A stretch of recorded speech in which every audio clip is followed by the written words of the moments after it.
Nagkakaubusan na ng ilang klase ng paputok at pailaw sa Bocaue, Bulacan. Live mula sa Bulacan, may unang balita si James Agustin. James? Susan, good morning. Hindi lang nagkakaubusan ng mga ilang klase ng pailaw at paputok dito nga sa mga tindahan sa Bocaue, Bulacan. Nagtaas na rin ang presyo niyan. Pinakamabenta po yung luces, squites at fountain.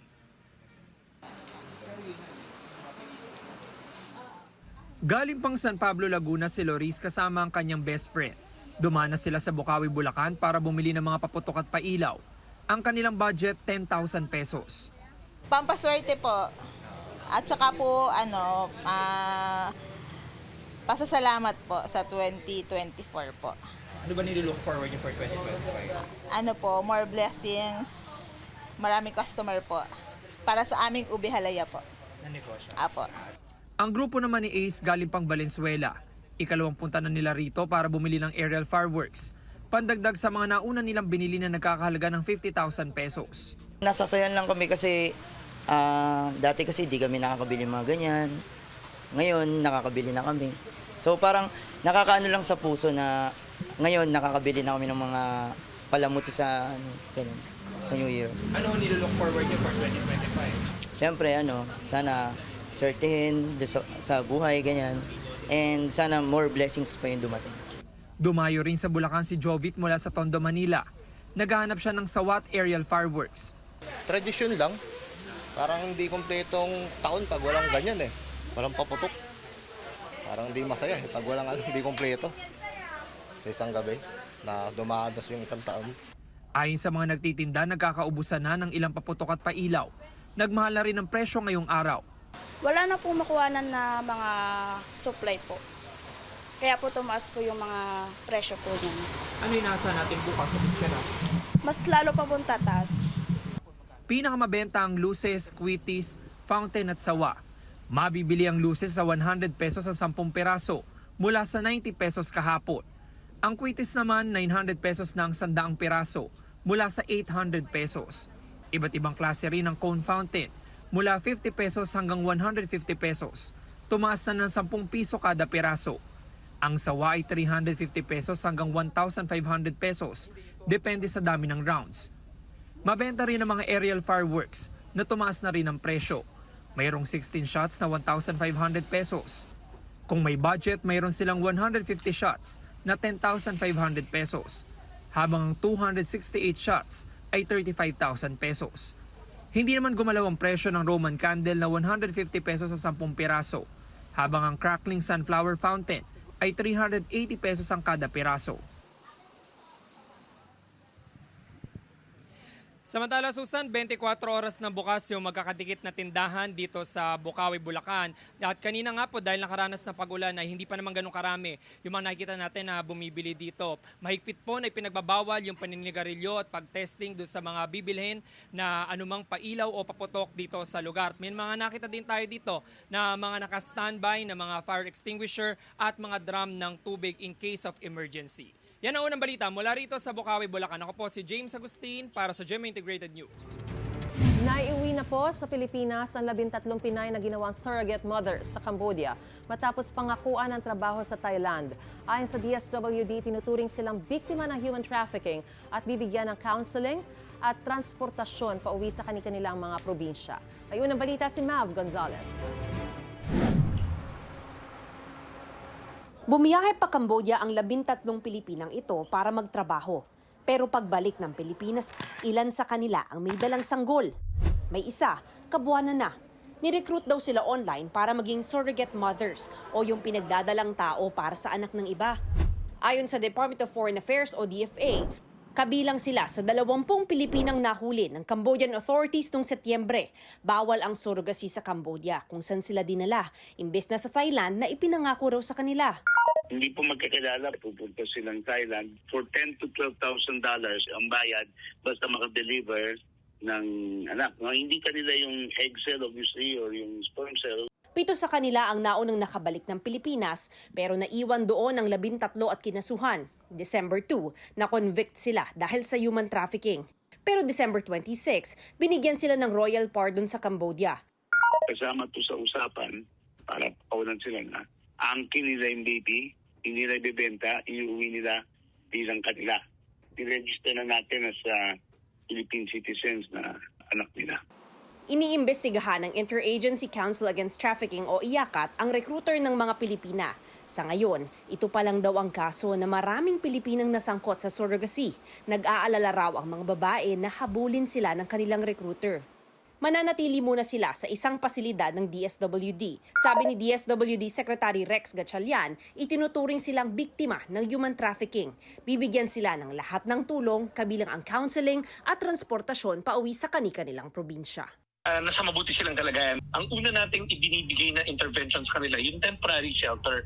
Kasi importante na meron silang matutuluyan kung saan may mga professionals tayo doon, mga social workers, na pwede sila bigyan ng psychosocial intervention. Sisiguraduhin din natin na makontak ang kanilang mga pamilya. Ito ang unang balita. Mav Gonzalez para sa GMA Integrated News.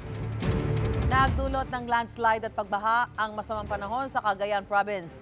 Sa isang kalsada sa bayan ng Santa Praxedes, isang lane lang ang nadaraanan dahil sa gumuhong lupa. Tuloy-tuloy ang clearing operation sa lugar.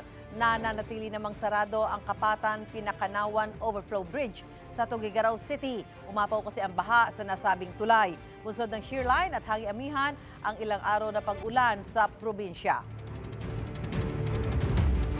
Inuulan pa rin ang ilang bahagi ng Metro Manila ngayong Lunes ng umaga. Tulad na lang sa bahagi ng C5 sa Pasig, dahil dyan mabagal ang takbo ng ilang sasakyan doon.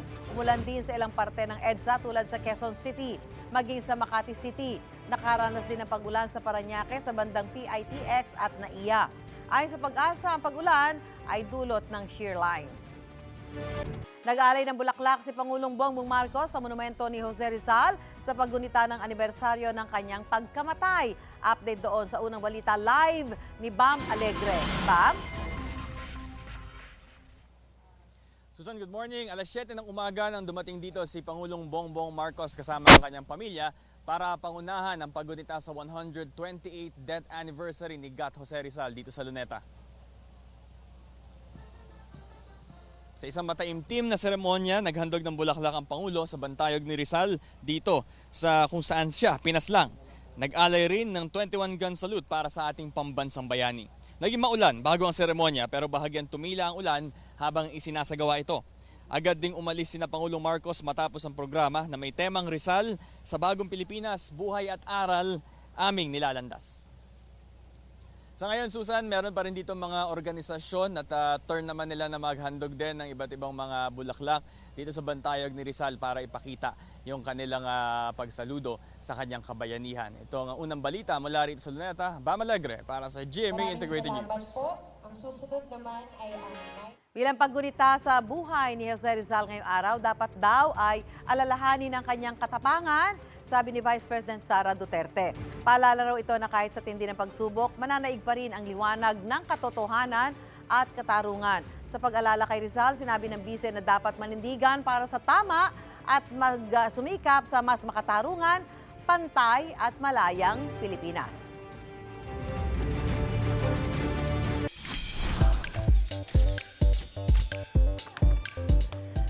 Winner ang pelikulang Green Bones ng GMA Pictures at GMA Public Affairs sa 2024 Metro Manila Film Festival Gabi ng Parangal.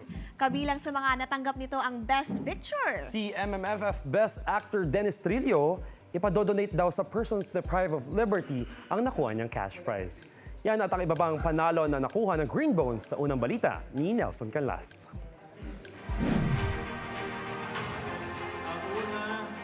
At pinakamahusay na pelikula ay Green Bones. Sa 10 pelikulang tampok sa 50th Metro Manila Film Festival, umangat ang Green Bones. To make a film, it takes blood, sweat, and tears and resources. And talagang, we really risk it all because we want to tell a story. And I hope that people listen to all these wonderful, outstanding stories. Back-to-back win ito para sa GMA Pictures, lalo't Best Picture noong 2023 ang kanilang entry na Firefly. This is historic for us. This is a very big thing for GMA Pictures. It was really our aim to bring back the glory of the film. At ang pinakamahusay na aktor, Dennis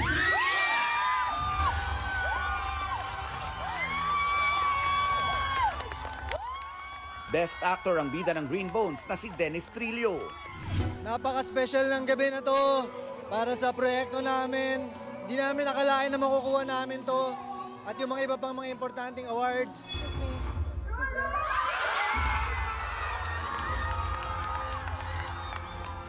Best Supporting Actor naman, si Ruru Madrid para din sa kanyang pagganap sa Green Bones.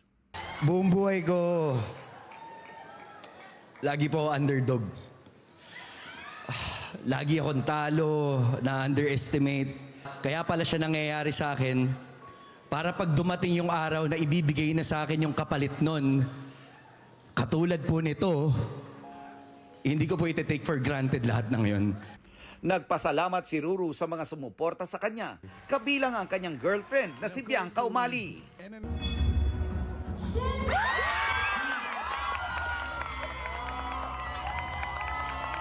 Best Child Performer naman, si Shena Stevens. Wow! Ang puso ko naggaganito na eh. Pero masaya po yung puso ko. Una po, thank you kay Papa God. I love you. At thank you sa tiwala niyo sa akin. Sa Green Bones din iginawad ang Best Cinematography para kay Neil Daza at Best Screenplay naman para kina National Artist Ricky Lee at Anja Atienza. Wagi namang Best Actress si Judy Ann Santos at Best Supporting Actress si Kaki Teodoro.